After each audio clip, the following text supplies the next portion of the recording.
What's good, people? It's your boy, Icarus Gray. And this is Gray Area Anime.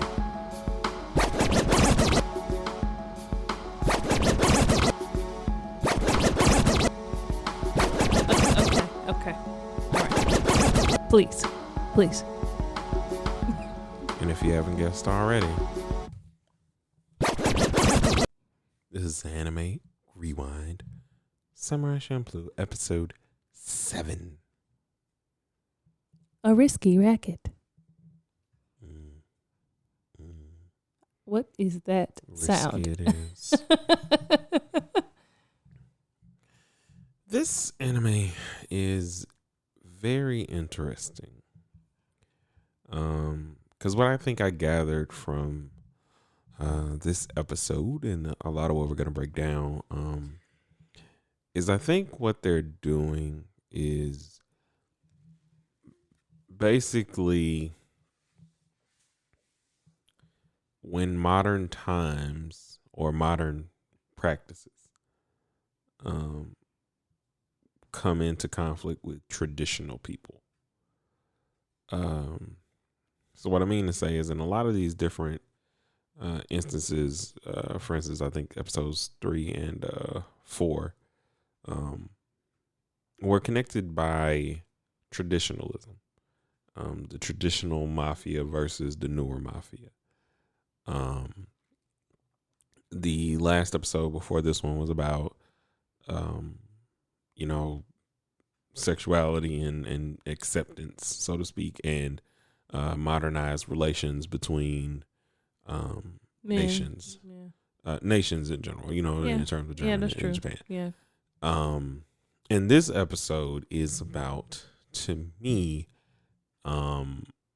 trying to find your way in a world that is kind of moving a little bit fast, so to speak. So we start the episode with Mugen, Fu, and Jean at a gambling house, which, seems to be their bag at this point. Yeah, they're always in a seedy location, one way or another. But by Jove, they win. Because of the little squirrel man or squirrel baby. Is it a chipmunk? I don't know what it is. It's probably a flying squirrel, but anyway. Okay, that's what I thought. Flying squirrel. Or actually, no. You're probably right. I just can't think of the name of it right now, but it's so small and come cute. Back to me. Well, yeah, so they win, which means there's tomfoolery on the way. Momo. Yeah, that's his name. Momo. Mm-hmm. So immediately they are ordering some food. Yes. Fu walks away because she's excited. She gets bumped into by somebody who she does not see. Person runs off.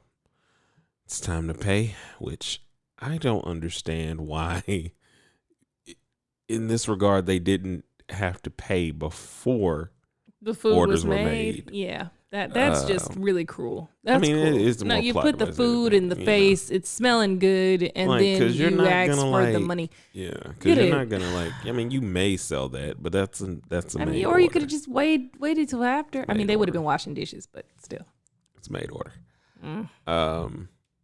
So immediately she realizes that her wallet or their money winnings have been stolen. Also, why is she holding money? That's the other question that I had. Why are Jean and Mugen letting her hold the money? Everything bad happens to Fu. Jean should hold the money. Yes, Jean is the only one with sense in this whole situation. So immediately they go after this person who's pretty smart because he's dressed like majority of the people in the city.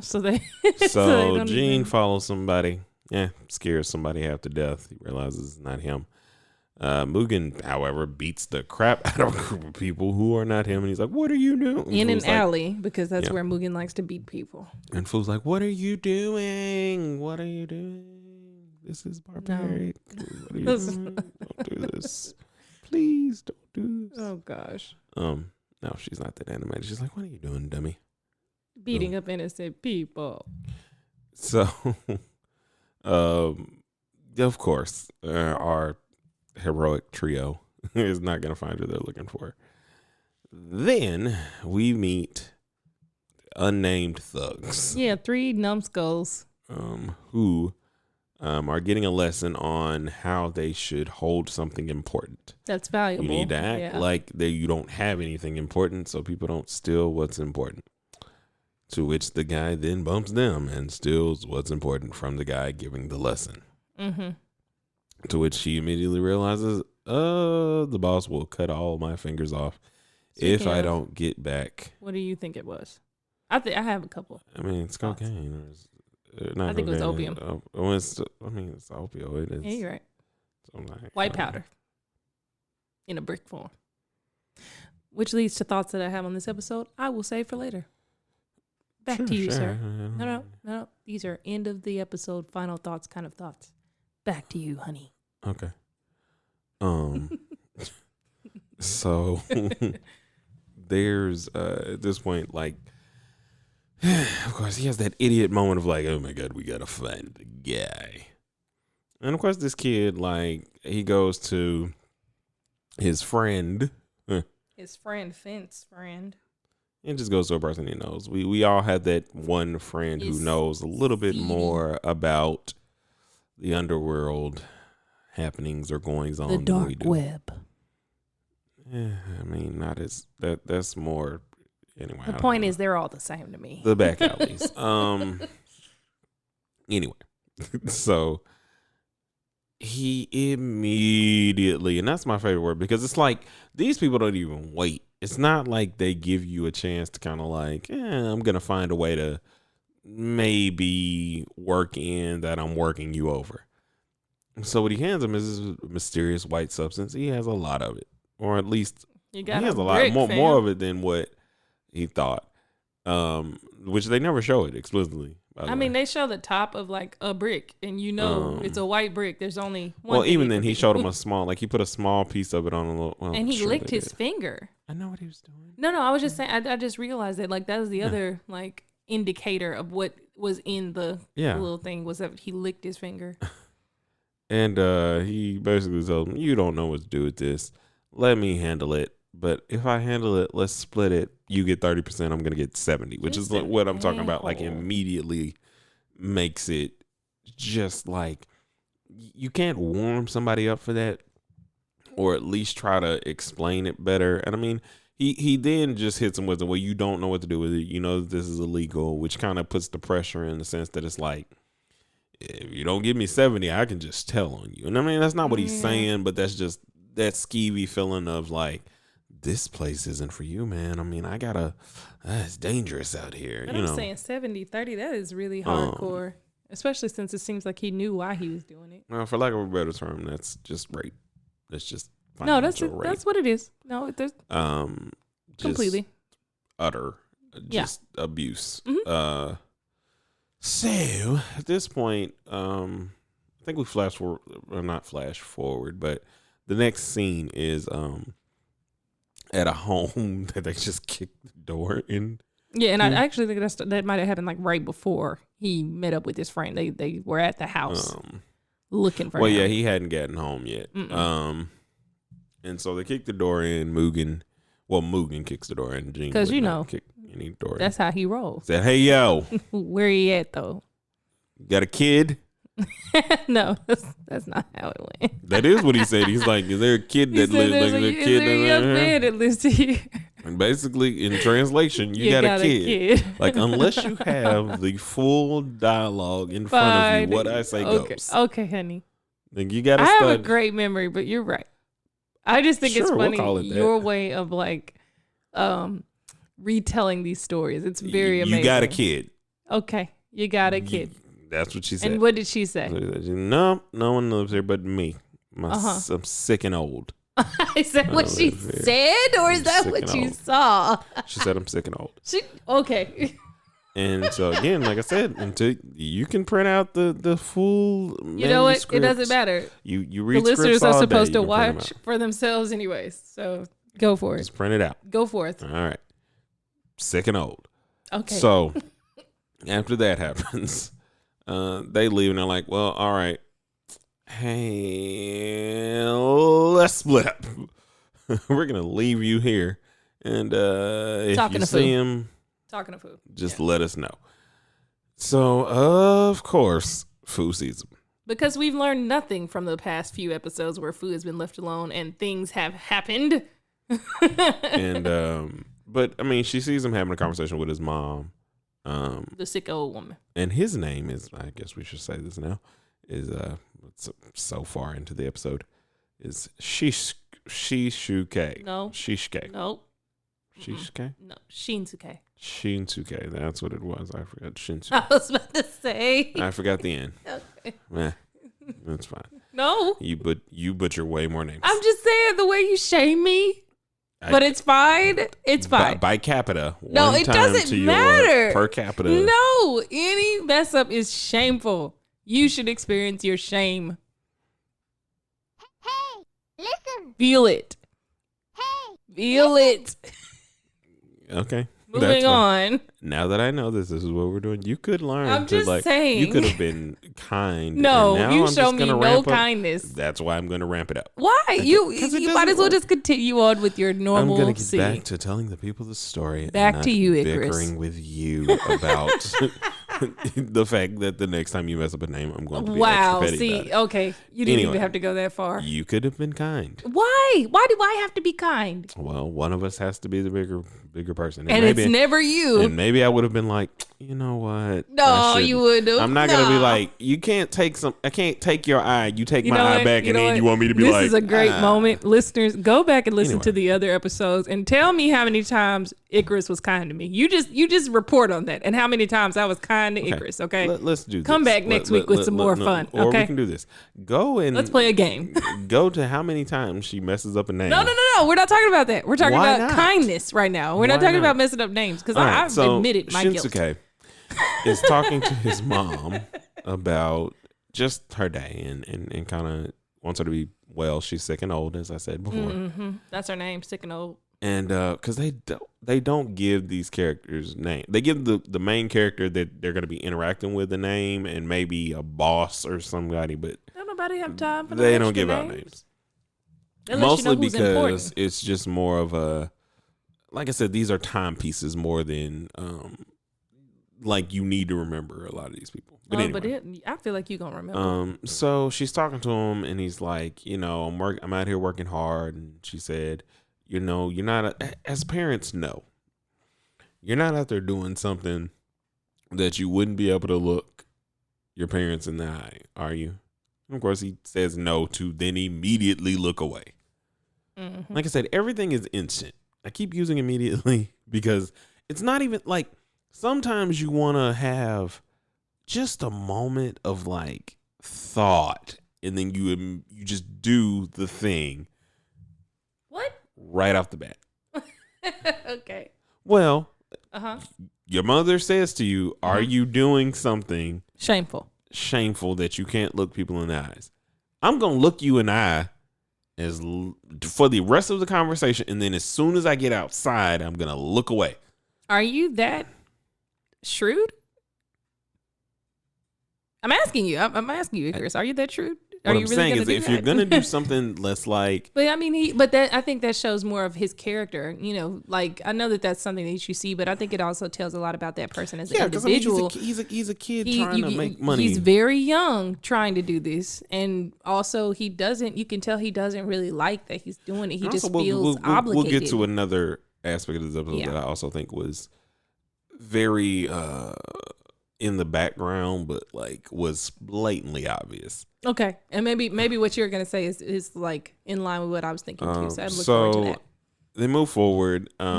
Fu goes, and because she was watching the whole thing, and she tells Mugen and Jean that she didn't find him. So we fast forward to the next day, which sees the guy who was fencing. Which again, they never gave him a name because he's not important. He's a seedy guy, just a seedy guy, just jerk. Seedy guy has been, basically captured by the thugs that who, need to get this work back. And which they should have been able to get, which I thought about it. Like I'm at least glad that he didn't just give his seedy friend all of whatever. But I mean, I think he was kind enough not to take it from him either. Like, you know what I mean? Like he was at least upstanding enough to play it up. He had enough. He had enough. Which was smart at this point, like they're gonna kill this guy. They light his hair on fire and be like, "You need to tell us everything that you know." And I'm pretty sure they did. Yeah, I feel like they killed him. It's just understated. So while that's going on and happening, Fu runs into him in the streets and like, hey, I know who you are. He tries to win Ray. She grabs his arm. And of course the cops and the thugs see them. Get there first, yeah. And they're like, hey, little lady, get out of here. You got no business with you. Just get out of here. Get out of here. And at this point, they're like, don't scream and make any noise. You understand what I'm saying? But Fu being Fu. And then, immediately. She just starts yelling at the top of her lungs. Immediately, I'm going to instantly with haste. Post haste. Oh, I'm with sorry. haste. I'm sorry. Was that true, what you were gonna say? No, with haste. Oh, okay, cool. I can say it again. Cool. No, don't say it again. I will. So anyway, the cops show up, and everybody runs. Oh, it's the feds. It's 5-0. It's the fuzz. Get out. And they run off, and immediately, with haste. Post haste.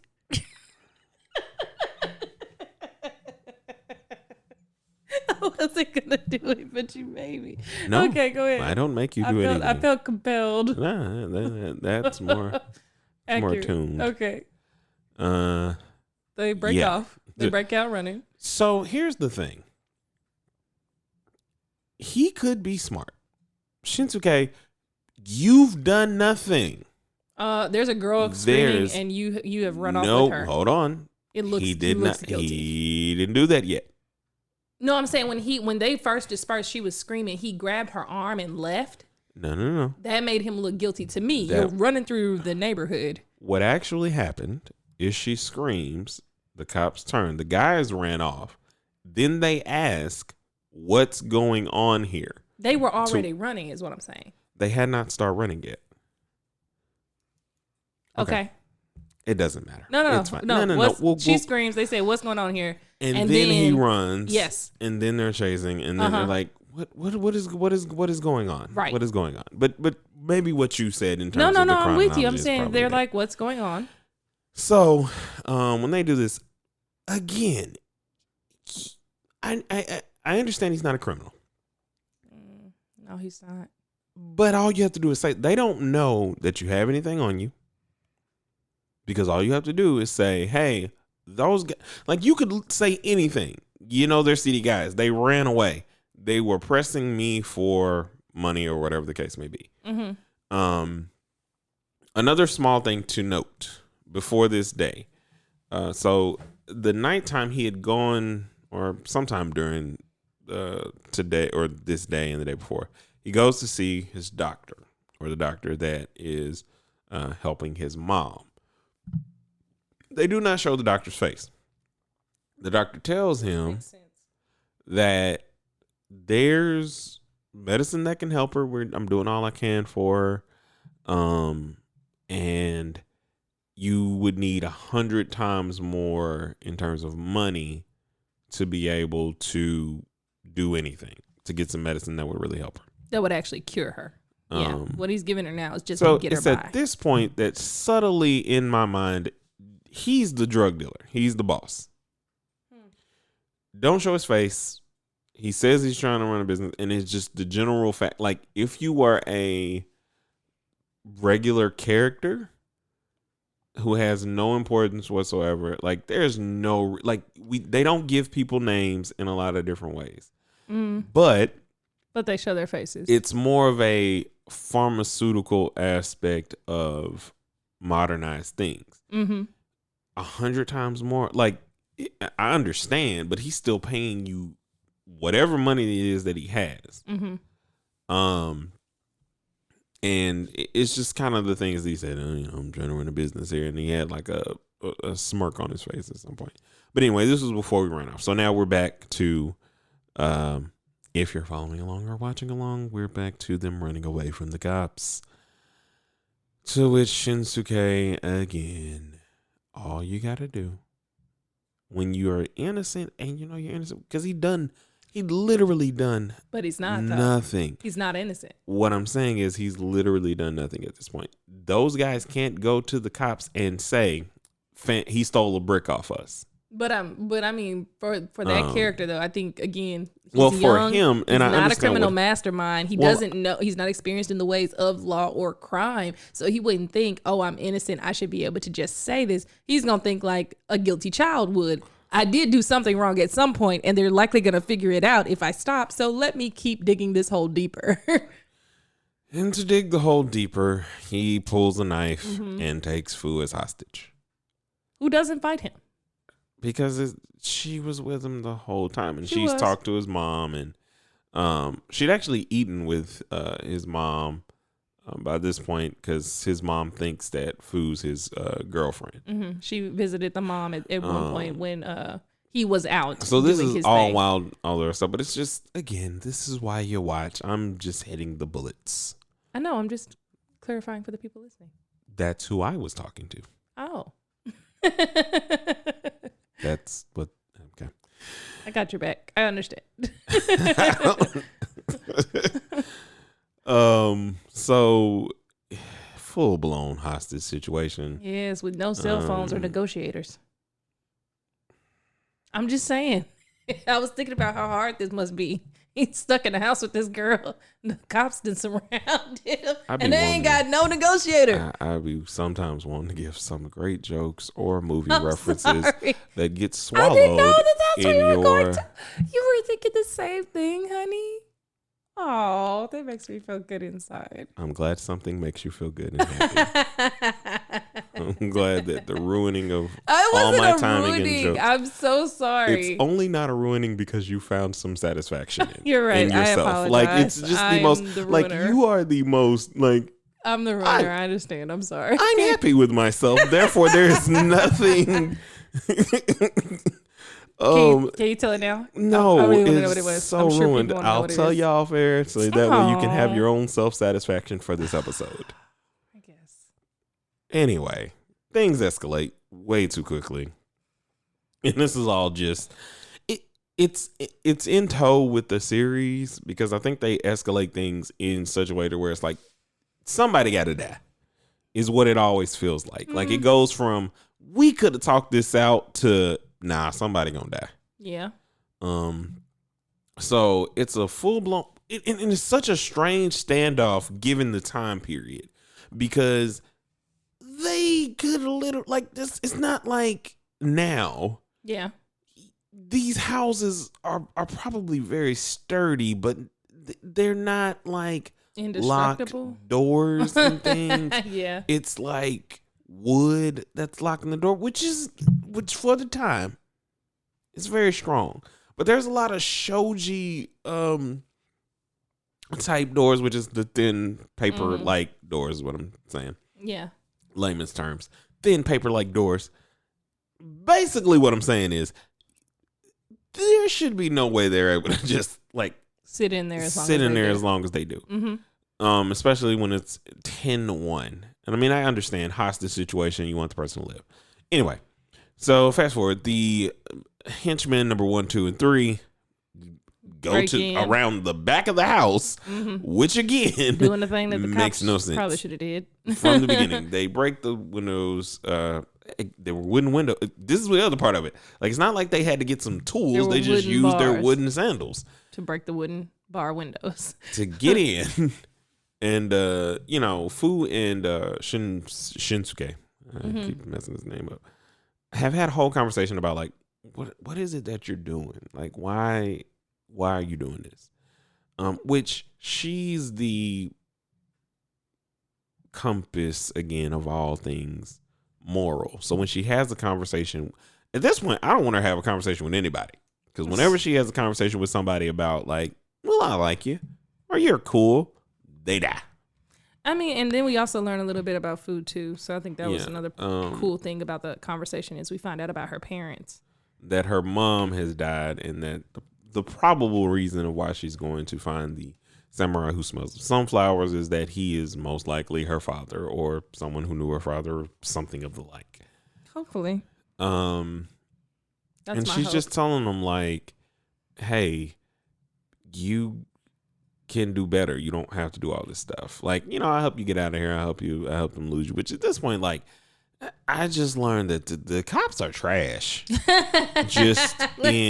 Okay. They can't find nobody. And I understand in these day and ages, like, as long as I get to the next town, you're not gonna find me. I ain't got no cell phones. We all blacked out. I just got to get away. Yeah, pretty much.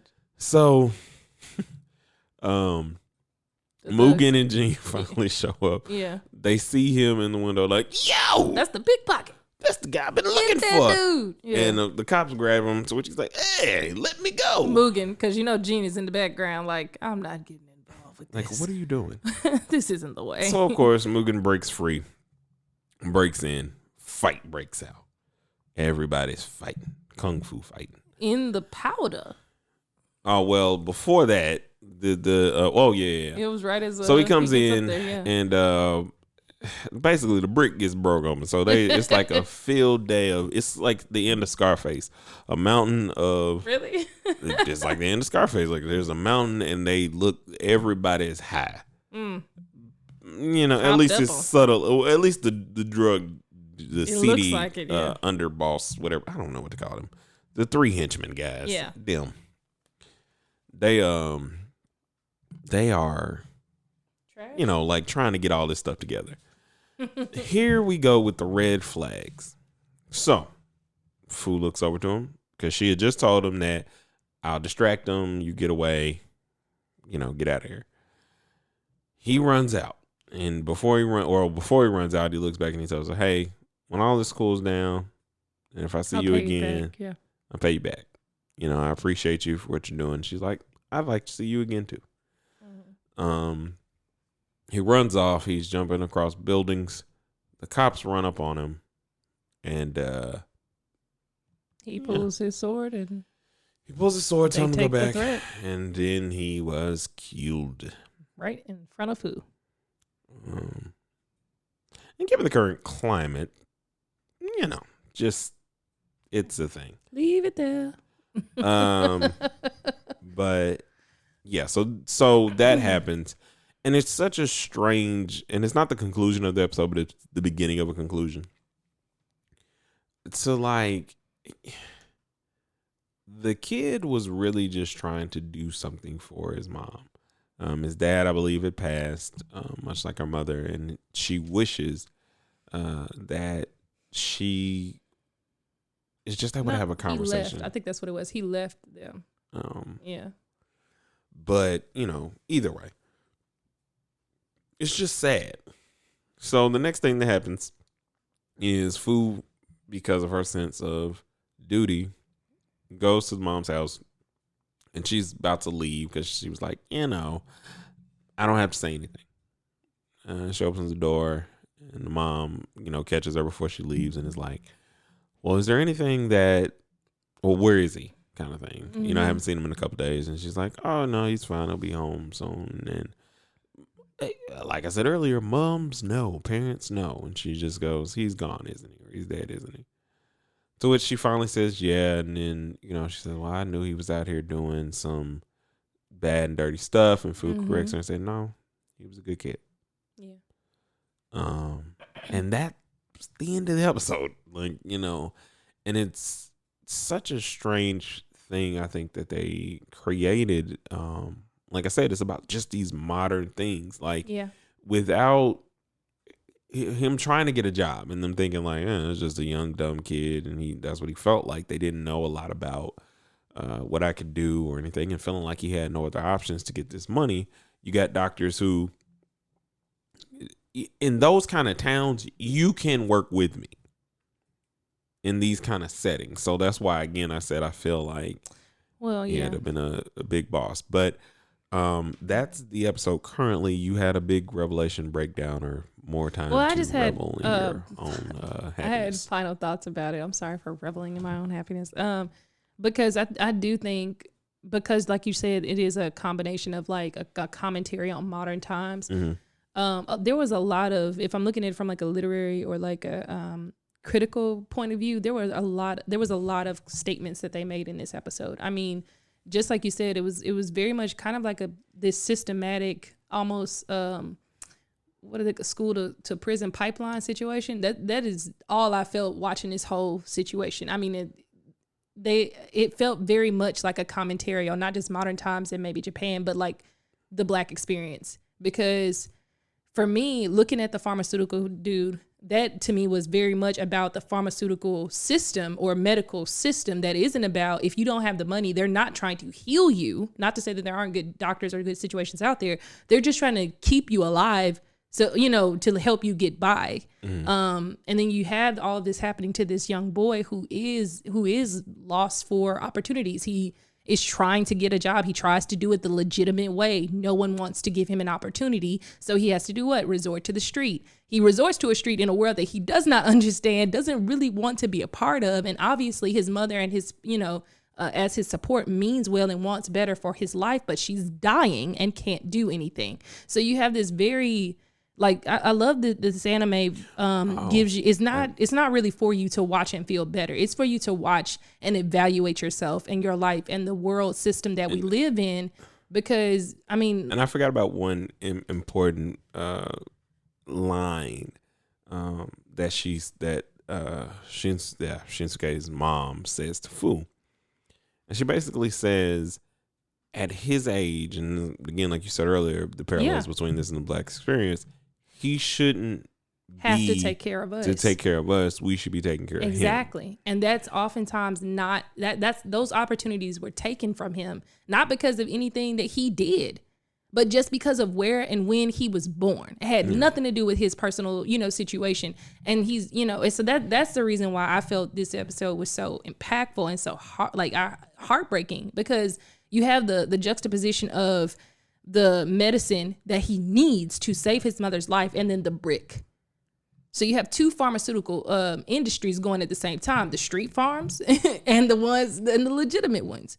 And you have all of these world views kind of compounding in the same place. And so I just feel like this episode is indicative of the entire series as something that really deserves further review and a really serious commending for how great and how wonderfully they are approaching such, difficult topics. We were talking about gender roles and, the plight of women in certain situations, and even men, and, dealing with sexuality. I mean, I think that they do a great job of just dealing with some really difficult modern world things in an old world setting with old world rules, Right. Well, so, they're still changing into that and what would be modern for that time.